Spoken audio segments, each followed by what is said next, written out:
En tant que citoyens, nous pouvons chaque jour être amenés à prêter assistance aux personnes. Comment bien réagir face aux situations inattendues? Pour nous aider à avoir les bons réflexes, nous recevons Tatiana, formatrice à la protection civile de Saône-et-Loire. Bonjour Tatiana. Bonjour Sandra. Tatiana, aujourd'hui on va se pencher sur un exemple de situation qui peut nécessiter une intervention citoyenne en termes de premiers secours. Imaginons, je suis avec mes enfants sur la voie verte, ils font de la trottinette et on a oublié de mettre les casques. C'est pas bien, mais on a oublié aujourd'hui. Le petit de 4 ans bute sur une branche, il fait un soleil et tombe sur la tête. Il pleure, il n'y a pas de saignement, mais il a envie de vomir. Quel est le premier réflexe à avoir dans cette situation, Tatiana ? Alors là, l'idée, c'est que le jeune est plutôt au sol. On va plutôt lui dire de ne pas bouger la tête, surtout s'il a cette sensation d'avoir envie de vomir. C'est quand même un petit peu anormal. Si on est dans le doute d'une suspicion d'un traumatisme au niveau des cervicales ou de la tête, on peut venir lui maintenir la tête au sol. Donc lui, il est allongé sur le dos. Je lui tiens la tête en position neutre pour le soulager. Et ensuite, l'idée, c'est de prendre un avis médical au 15, surtout que là, le jeune a 4 ans.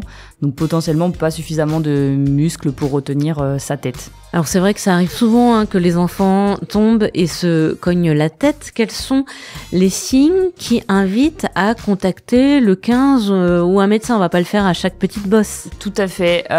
Les signes qui peuvent être un peu alarmants, ce sont des maux de tête, des envies de vomir, la tête qui tourne, des étourdissements, éventuellement quelqu'un qui va perdre connaissance quelques secondes et qui va revenir.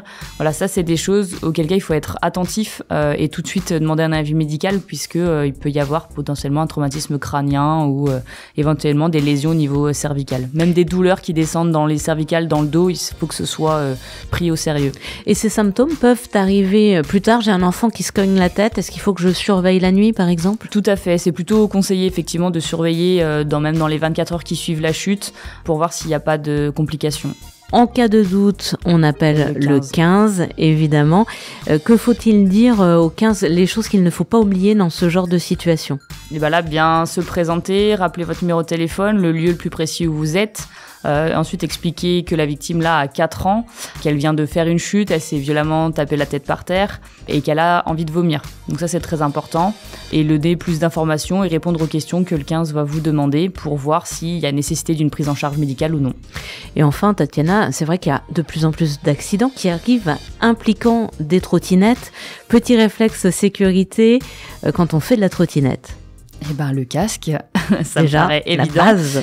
Effectivement, le casque, éventuellement d'autres protections. Et après, si vous êtes dans un milieu urbain, faire attention à votre environnement, ne pas traverser les routes n'importe comment, faire attention à quand vous allez sur la route, vous remontez sur un trottoir. Enfin voilà, c'est juste être vigilant à son environnement, ne pas rouler trop vite et faire de la prévention auprès de ceux qui font de la trottinette.